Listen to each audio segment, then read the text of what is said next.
I'm Gail Lee with Aging Advantage and president of the board, and we're a nonprofit here in the St. Louis area that really strives to help our elderly population and our family caregivers.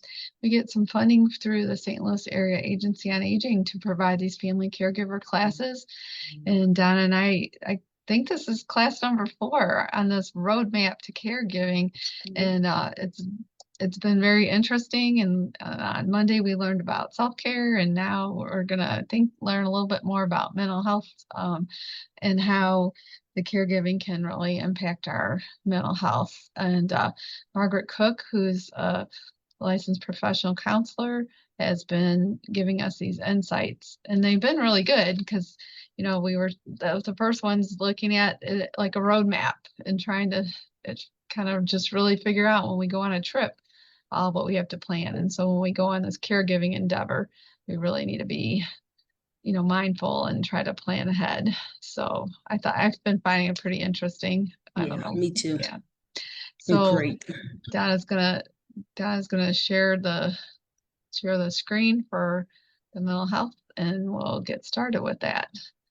Can you see it? I do. Yeah. All right, great.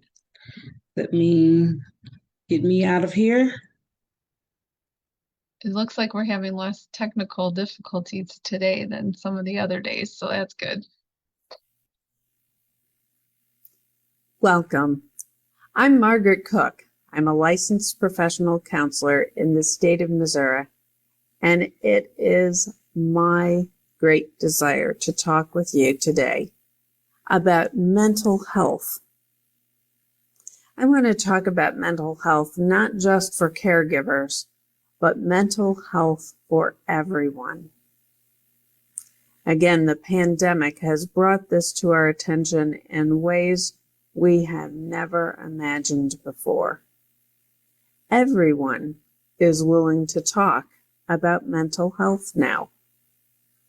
If we can reduce the stigma and keep everyone talking about this, we can help people become healthier and stronger and more resilient. I often tell people that I think that mental health and physical health are two sides of the same coin. If your mental health is in good shape, you'll take better care of your physical health, and your physical health will improve or be able to be more responsive to treatments because your mental health is in good shape. You'll become more cooperative with providers. You'll be able to better understand the instructions. You'll make better decisions for yourself. Mental health and physical health are both part of health. I want to encourage you, as a caregiver who is likely to experience more stress and more things that will challenge your mental health, I want to invite you to recognize the importance of caring for your mental health. Now, maybe throughout your life, you've heard people give you more information about how to take care of your physical health. They told you to eat right, get plenty of sleep, and be sure to exercise. And the next thing you know, you'll be living a healthy life. But when was the last time somebody gave you some clues about how to improve your mental health? I hope that during the pandemic, you heard someone give you some ideas about improving your mental health. I hope that you heard people remind you to stay connected, to stay emotionally open and in dialogue with the people who are important to you, the people who know you well, the people who care about you. Relationships are a big way that we develop and maintain and sustain our mental health. Those people that know us well sometimes help us to see things in ourselves that we easily overlook. And sometimes those people help us to see the things that we worry about in better perspective so that we're not so worried. One of the first places to start in building our mental health is to become self-aware, to be able to tell when we're coping pretty well, or to be able to tell when we're beginning to suffer and that our coping skills are not keeping up.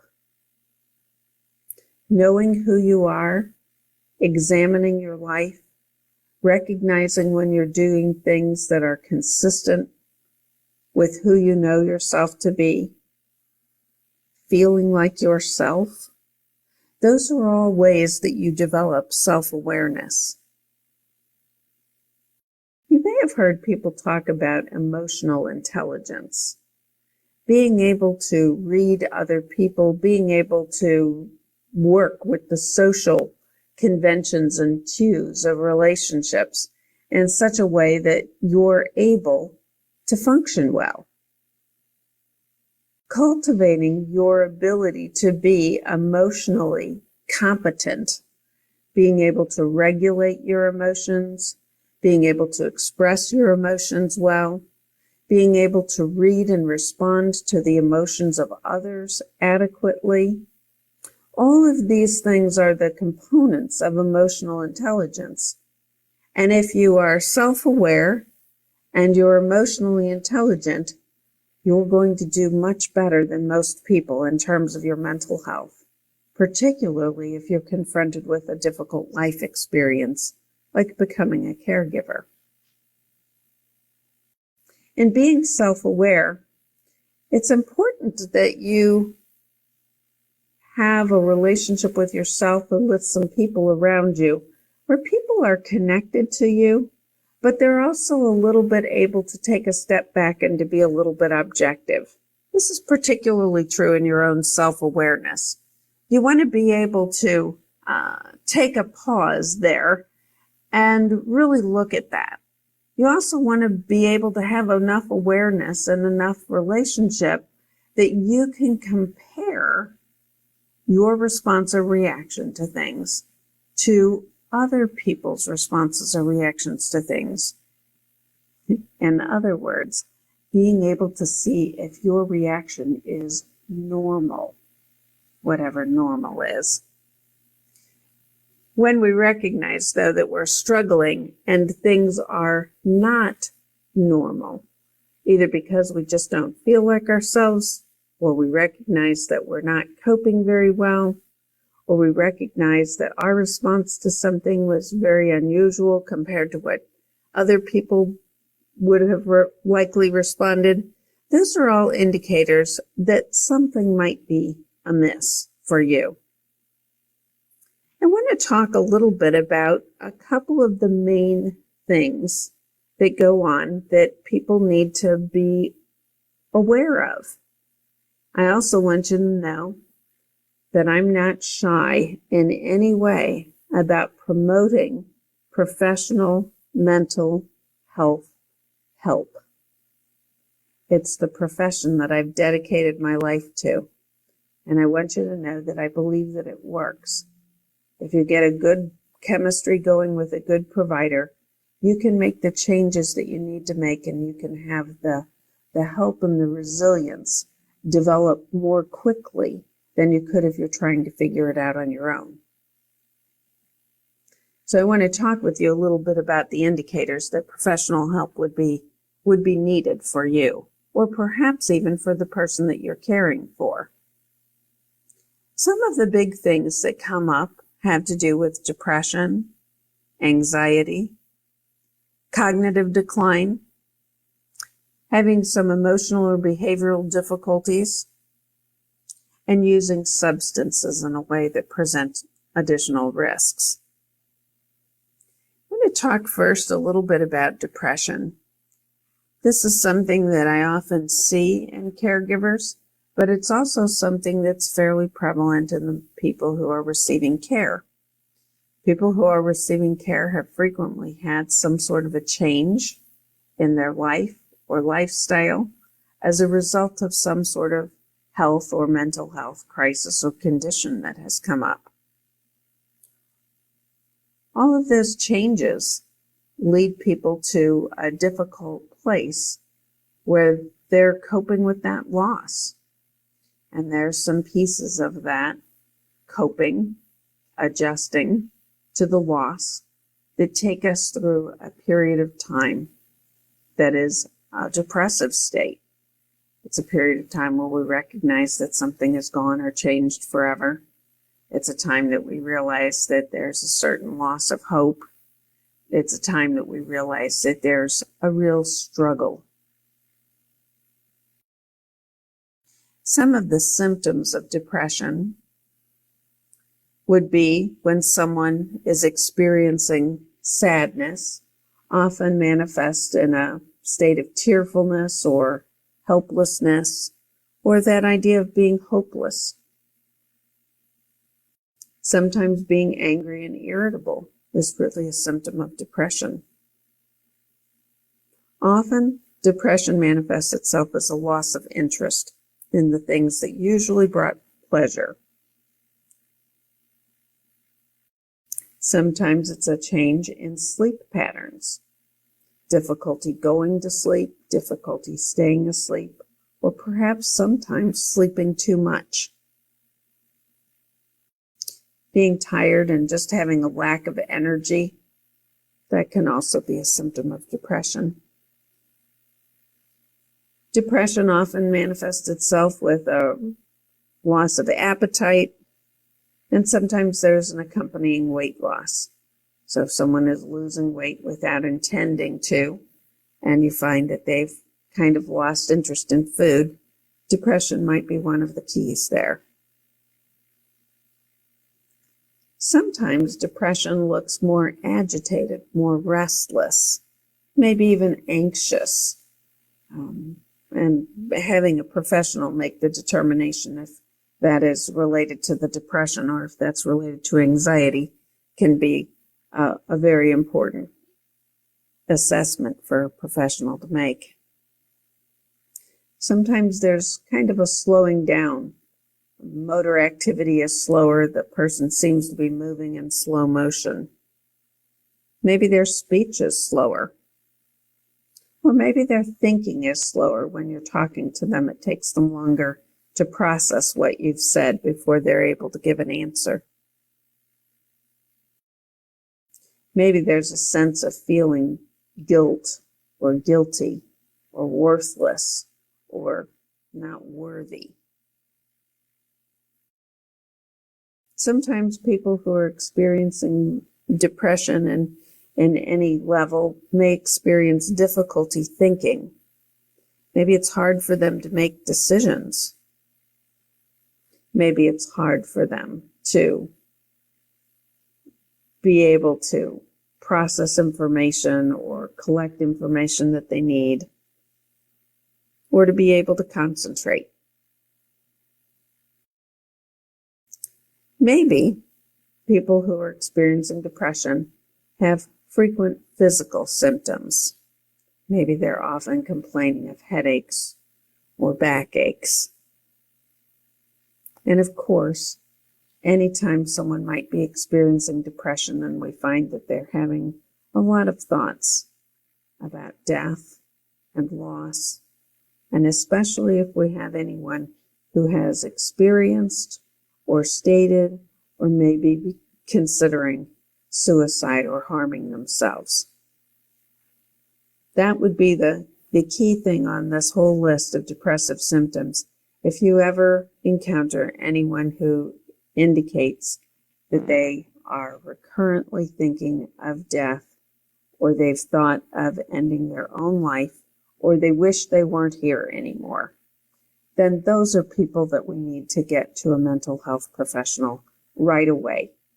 Remember when I said that mental health and physical health are two sides of the same coin?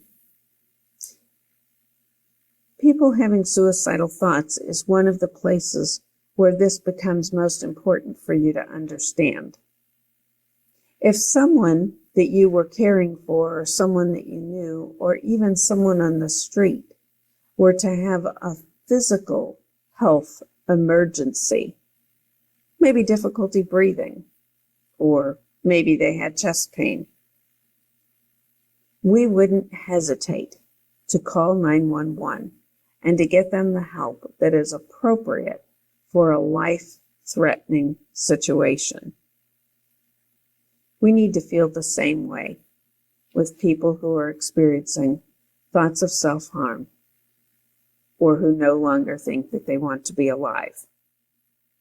This is a serious mental health crisis, and it should be treated as a life-threatening emergency in the same way that someone expressing a concern about their physical health would cause us to know when to call 911. I just want to encourage you to not hesitate to get to the care that people need at those times. The other area I want to talk a little bit about is anxiety. And I mentioned to you a minute ago that you might need a professional to sort it out if the person seems anxious, but they're also depressed, because that might be something that a professional needs to help figure out. In these days and times, or any time anybody becomes a caregiver, I think that there's a certain amount of anxiety that is normal. We worry about, oh my gosh, how will I do at this? How will we get all this done? How will we be able to pay for this? How will we be able to care in a way that lets everybody do what they need to do? This is not just normal anxiety that I want to talk about. I want to talk about the anxiety that begins to approach a level that it takes professional help. This kind of anxiety is an intense, excessive worry, and it begins to interfere with the person's ability to do normal everyday things. The worry persists even when things look like they're fine, and there's a lot of fear, even about everyday situations that the person has encountered many times before without being fearful. That would be an indication that the person may need some professional help for their mental health. The other thing that we talked a little bit about was when people have experiences where they use substances to cope.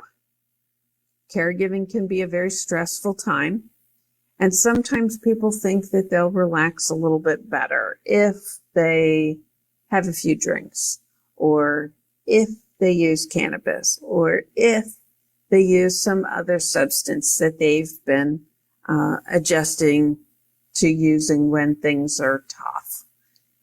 The problem with this in caregiving is that the caregiver may become impaired and not as responsive or not able to meet the needs of the person that they're caring for. The other thing is that use, as the caregiver stress continues to grow, as the situation continues to progress and change, that caregiver may overly rely on substances as a coping skill and end up in a situation where there is a problem with using too much or too often, or otherwise being dependent psychologically or physiologically on some substance. We want to make sure that people understand that this isn't a moral failure, but this is something that often requires professional assistance so that people are able to make better choices and be able to preserve their mental health and their physical health, especially during a difficult time like caregiving. We also want to acknowledge that many times people are in a caregiver role because someone has experienced cognitive decline. We don't know if it's Alzheimer's or if it's dementia or if it's just some other general way that the mind and the brain are just not quite keeping up with things the way they used to. We may need to help people with more of their executive functioning or being the boss of their life, being able to organize things and set things up in a way that they can reliably experience what they need. And those emotional difficulties that are related to cognitive decline can be depression or anxiety, like we've talked about a minute ago. It can also be that they withdraw socially, that they don't want anything to do with the people in their life. And one of the reasons that happens is that they don't want other people to notice that they're having trouble remembering things or having trouble finding things or having trouble keeping track of time. The other thing that happens oftentimes with cognitive decline are sometimes some behavioral difficulties. So maybe a person who ordinarily was fairly easygoing and easy to get along with has suddenly become irritable or will strike out at somebody or will become difficult to manage behaviorally. As we've thought about depression and anxiety and substance use and general social, emotional, and behavioral concerns and cognitive decline, I want you to recognize that any of those things may be situations that would require professional intervention. And I would want to encourage you to find a way to do that. Look in your local community resources. If you have health insurance, there's frequently a mental health or behavioral health phone number on the back of the card. Call them and get assistance getting a referral.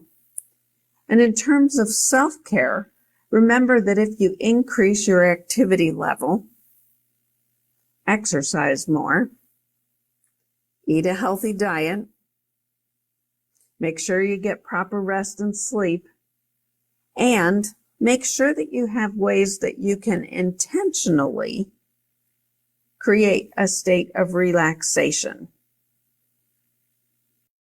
So many people now are enjoying the benefits of yoga or mindfulness, or many of you may actually have some spiritual practices that bring you peace and that allow you to recalibrate your emotions. Being able to be emotionally regulated. Regulated just means I have the right amount of emotion proportionately to the situation that I'm in. As a caregiver, there's sometimes many little things that can go wrong. And if every little thing causes us or the person we're caring for a big reaction, this becomes very stressful. So being able to find ways to be able to relax and recalibrate those emotions so that you're not always keyed up under the stress of caregiving, that would really be helpful. I want to make sure that everybody knows that being mentally healthy is a desirable thing. It's sometimes a little bit of work. All right.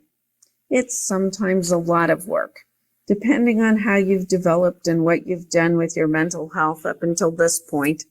You may have a lot of work to do. But in the long run, we've been doing this for a long time, and I don't have any clients that regret having become mentally healthier. It has made their life easier, more enjoyable. It has made their relationships better and stronger, and they've become more resilient. They've become better able to find their superpowers and cope with whatever happens and whatever comes their way. And they have a sense of appreciation for themselves. To be mentally healthy is a wonderful way to age gracefully and to be able to be in relationship with people, especially if you're a caregiver and you're caring for someone. Maybe they haven't had the best mental health, but that doesn't mean that it couldn't get better now. It's never too late. It's always a good idea to start. And I do hope that the one message that you'll take away from our conversation about mental health is that professional help is a good thing to seek. Seek it early rather than later. Find a provider that you have a good connection with. It's a lot like other relationships. You've got to have one that kind of feels right for you. When you find a good professional that you've got a good relationship with, think about staying in that relationship over the long haul. In our culture, we have primary care doctors that we see regularly, even if we're not sick. We keep in those relationships for a long time. And over that time, the doctor's able to notice changes. When you think about mental health, if you find a practitioner that you've got a good relationship with and that you connect well with, I hope that it would be someone that you would keep in touch with, much in the same way that you would keep in touch with a primary care doctor, that you would see that mental health professional periodically. And what I often say is I see clients episodically. And that means that I see clients from time to time in the course of their life, anytime that their experiences outpace their coping skills. They're finding out that their emotions are getting out of control and out of proportion to their experiences, and they know that it's a good time to call me up and come back and see me. If you're a caregiver who's still in the workforce, remember that many employers will have employee assistance programs. That means that the employer provides a completely paid for number of appointments with a mental health professional for every employee.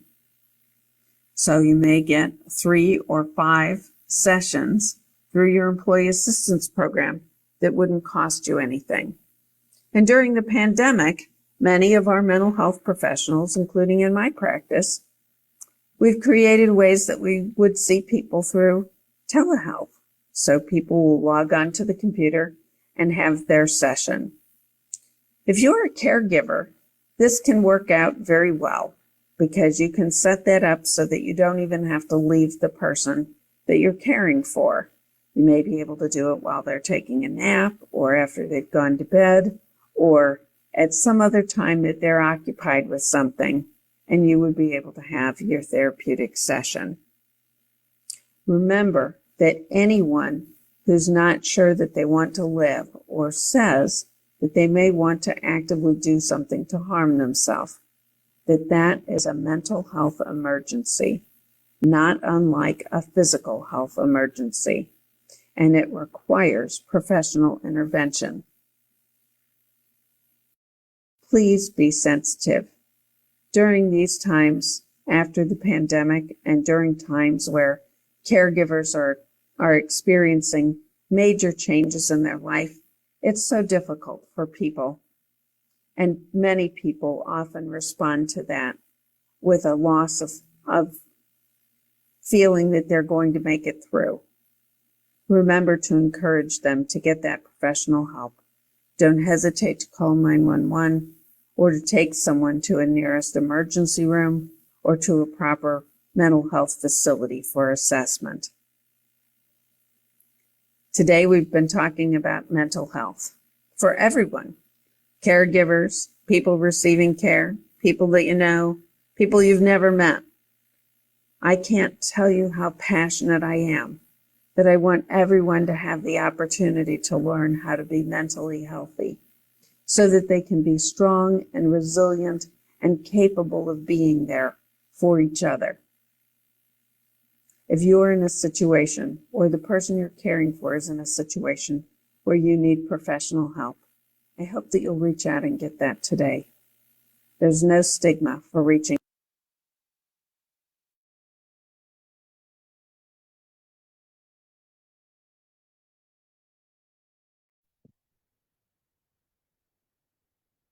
All righty.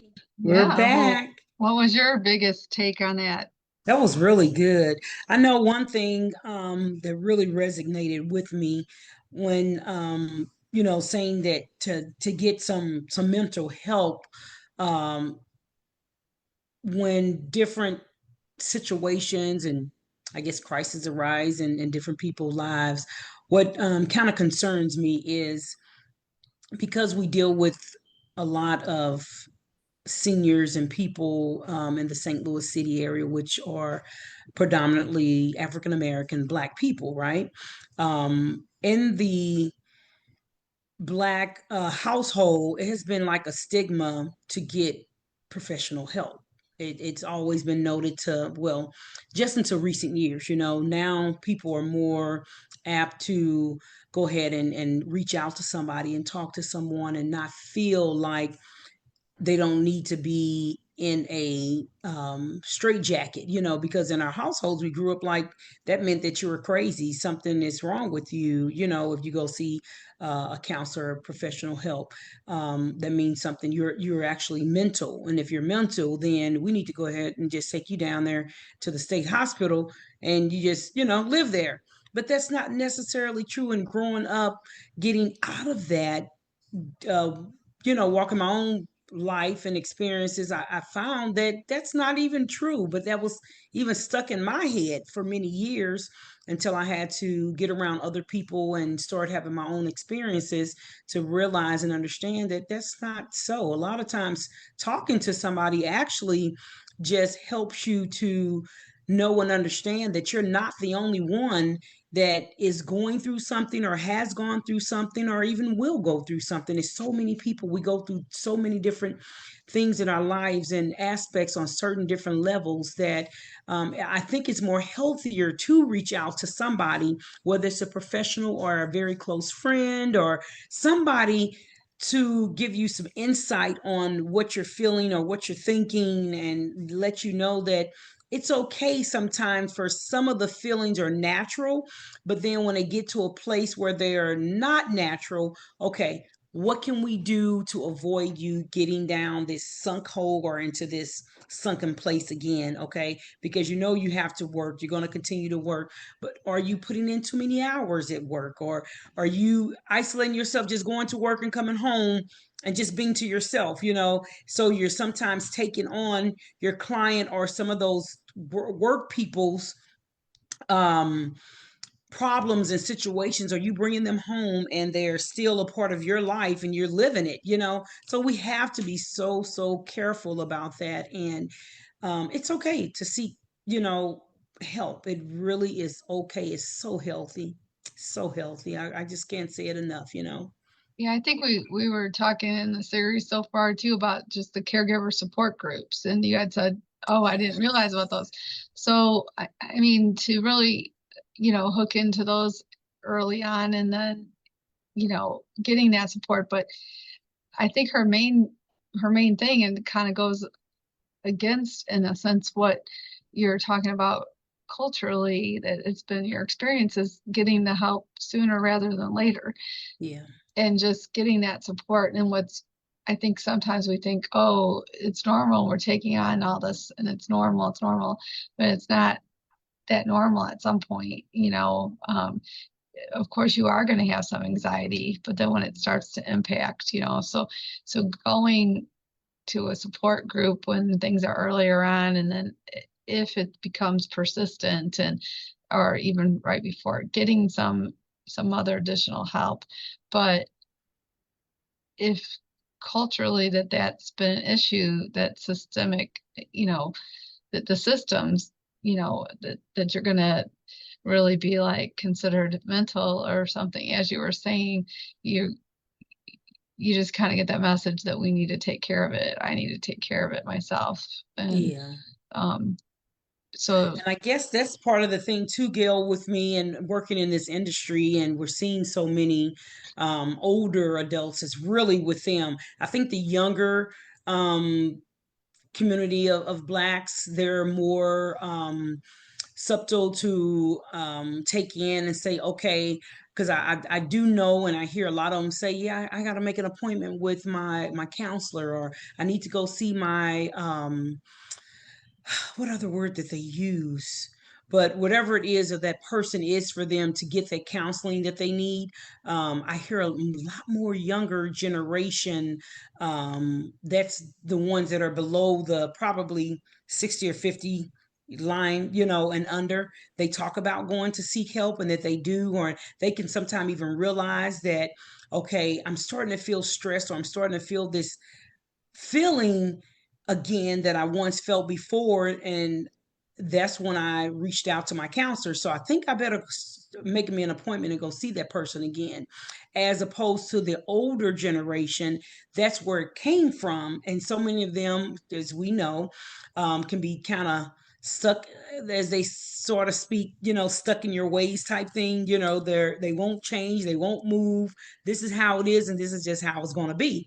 So my thing is, what do you think, or even listening to Margaret, give me some suggestions, like as I'm visiting my different people. And that's why I think too, our friendly visitor program is awesome, because it does give people that opportunity to sit down and talk with somebody. And I'm not a professional counselor, so they won't feel like, okay, I don't belong in their mental institute. I have somebody I can talk to and that I can trust, and just sometimes just unwind, because sometimes, even if you notice, when you speak things from your mouth, you'll be thinking one thing in your head, but once you talk about it, it actually resonates to you, like, okay, now that don't even make sense, or okay, well, why don't I do this then? So I think that's very healthy, and I like that, having this program out there. But what do you suggest, or what would you tell me, as a person that's not a professional, but when I reach, or be in contact with these people that just like, oh, no, no, no, no, no, no, I'm not going to talk to anybody. What do you suggest? Give me some tidbits or something. What you think I should do? Well, I think just being there and listening, is important. In the friendly visit program, which you're doing a lot of those friendly visits, and you know, it does make people feel like, oh, someone cares and someone's Yeah. listening. And those came about after COVID, through because people are just so much more isolated in their home, in their situation. And so this friendly visits, and so being able to have someone to talk to, because when we're younger too, we're in school, we have people around us at our job, we have people around us. We, have these different, you know, just different groups that we've always been around. And as we're getting older, those groups kind of narrow in sometimes. People start, before I was talking to my parents at one point, they were going to funerals every week. That was like their social thing, and now they passed, but I mean, that was that, at some point, I've been to many funerals now where there's just one person there, maybe, or two, because they've outlived everyone. And so just knowing that, that there's someone to talk to, they're not all by Yeah, themselves, is really important. that is. And I think that, um, I do think it's in um, every different culture has their different stigmas Yeah, in terms of, going to talk to someone, and whether it has to be professional or not. But it is, it has been typical in some things where to not trust the system, right. especially, and um, so to give, if you are talking and you are relating and building that rapport, and I think it does help to then steer someone, towards a program that maybe, hey, if you just got some extra support, you would be feeling better. Yeah. And And like you say, those support groups, that's a good way too, to I could recommend, or to actually put them in the right um direction. Because when you start being around other people and listening and hearing what goes on with them, and knowing that this is, not a one person type thing, that helps people to become more open to, then okay, and other people have said they've talked to people and it helps. Okay, okay, and they said it too, and they said it too. Well, maybe it's not so bad then, and I'm not going to be institutionalized then, just for going to talk to somebody professionally. And I think that's a great one there. 'Cause it kind of, kind of like doing steps, baby steps, because if you're so against it, you have to kind of sometimes slowly reel a person in, so that they'll understand that it's okay. It's okay. mhm. And it's very unique for our caregivers. You're kind of if it's your parents and stuff and it's or your family, and then you might have younger kids or people that you're taking care of, you're that sandwich generation, you're right there in between trying to take care of two things, but it's very hard. And we, a lot of times as a professional and as a person that's working with them, it's easier sometimes. I've had so many times in my career, people were like, oh, well, my parent will never do that. They're not going to do it. And then they're not even going to answer your questions. And then you walk in and talk to them and they do answer, and they'll be like, wait, how did you get them to do that? Well, a lot of times when we're dealing with our own parents or family, it's Mhm. like we're that little kid still, or what have Yeah. you, and we get into a bigger struggle with talking with them or getting them to do something. Yeah. And so a professional that's coming in can a lot of times get them to do stuff. Yeah. And You got to sometimes the kind of, approach as well, you know. Yeah. You're used yeah, to being around, as a caregiver, you time in and day out, you're doing the same old routine. You don't really take out that time for yourself and trying to, how can you be any good? I think Margaret talked about this earlier this week. How can you be any good to someone else if you're no good to yourself? You start kind of breaking down and things like that. So all with those things are self-care. very And important. Yep. it's hard to take on that different role and then be in charge of your parents, Yeah. or Yeah. that. And so just having that understanding and then engage and help yourself. So Yeah, I agree. It's great. It's great. These have been some really good talks. yeah, Really appreciate this caregiving roadmap that she's created. It's awesome.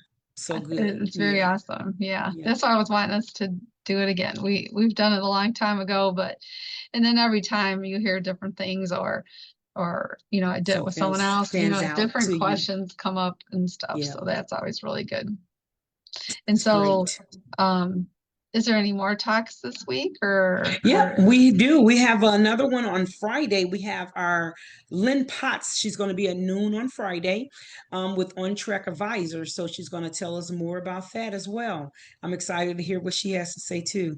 She's talking, kind of getting some information from me yesterday and just kind of enlightened me on some things. I'm like, wow, it's going to be interesting. It's kind of, to be honest with you, I almost seem like it's a could be a spinoff to these conversations of Margaret. Maybe I haven't heard it all, so it seems like it could be.